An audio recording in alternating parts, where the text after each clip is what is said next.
আপনারা জানেন যে আগামীকাল এখানে ভারতের পররাষ্ট্র সচিব আসছেন। আমাদের পররাষ্ট্র সচিবের সাথে আলাপ করবেন। এটা প্রফেসর ইউনূস অত্যন্ত পজিটিভ এই ব্যাপারে। উনি চান, সত্যি সত্যি চান যে এই জিনিসটা আবার রিভাইভড হোক এবং আমরা আবার একটা আঞ্চলিকভাবে একটা স্বাভাবিক সম্পর্কে ফিরে যাই। আমরা এখন চেষ্টা করব সেটা করা যায় কিনা। আমরা সবাইকে আহ্বান জানাবো, ভারত সহ, যে আমরা এই পর্যায়ে অন্ততপক্ষে যেন একটা স্ট্যান্ডিং কমিটির মিটিং করে ফেলি। 2-3 মাস যাবত যে ব্যবসায় মন্দা যাচ্ছে দ্বিপাক্ষিক, সেটা কি শুধু বাংলাদেশকে এফেক্ট করছে? শুধু বাংলাদেশকে এফেক্ট করছে না, এত বড় অর্থনৈতিক দেশ ভারত, তাকেও কিন্তু এফেক্ট করছে।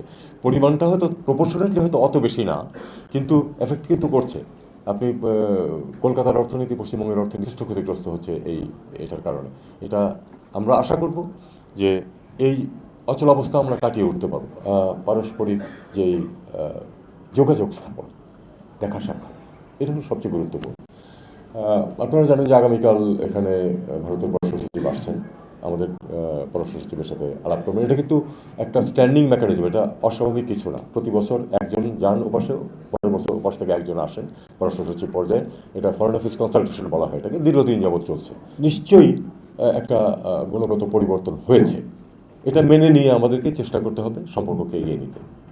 এটা আমি সেই সূত্রেই কিন্তু আমি প্রপোজ করেছিলাম প্রথমে যে আমাদের যে মেকানিজম আছে ফরেন অফিস কনসালটেশন, আমরা এটা শুরু করি এবং এটা আমরা শুরু করছি। সানবিট সব দিবে সামাল। সানবিট ম্যাজিক প্রেস ডিশওয়াশিং এর মাথা ঘোরানো সলিউশন।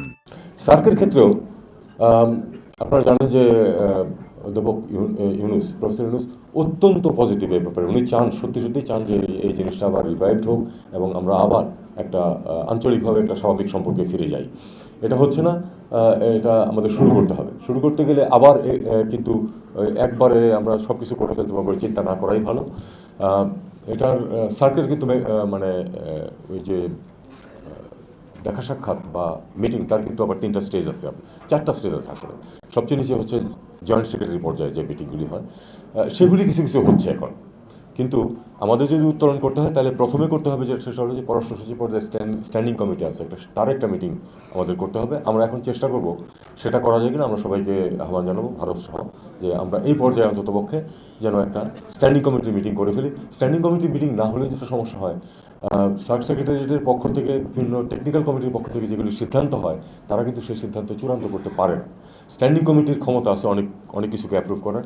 এরপরে আছে হলো আপনার কাউন্সিল অফ মিনিস্টার, যেটা সেখানে প্রচুর সিদ্ধান্ত নেওয়া যায়, প্রায় সব সিদ্ধান্ত ওখানে নিয়ে যাওয়া যায়। কিছু কিছু বিষয় থাকে যেটা রেফার করতে হয় সামিট লেভেলে। কাজে আমরা যদি প্রথমে পররাষ্ট্র সচিব পর্যায়ে একটা মিটিং করে ফেলতে পারি এবং তারপরে আমরা ওখানে সিদ্ধান্ত নিয়ে একটা বা দুটো মিটিং হয়ে গেল, তারপরে যে মন্ত্রী পর্যায়ে একটা সভা হোক, তাহলে কিন্তু আমরা অনেকখানি রিভাইভ করতে পারি। এরপরে আমরা চিন্তা করবো যে একটা সামিট করা যায় কিনা।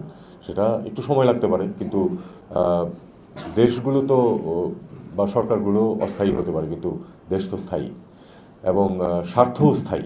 কাজেই এই সার্কের রিজুভিনেশনে প্রত্যেকটা দেশের স্বার্থ আছে, আপামর জনগণের স্বার্থ আছে। এবং আমি নিশ্চিত যে স্বাভাবিকভাবে একটা পজিটিভ একটা অ্যাটিটিউড কিন্তু মানুষের মাঝে আছে। সেটা রাজনৈতিক নেতৃত্বের উপর দায়িত্ব হচ্ছে এটাকে এগিয়ে নেওয়া। সেটা আমরা আশা করব যে তারা নেবেন।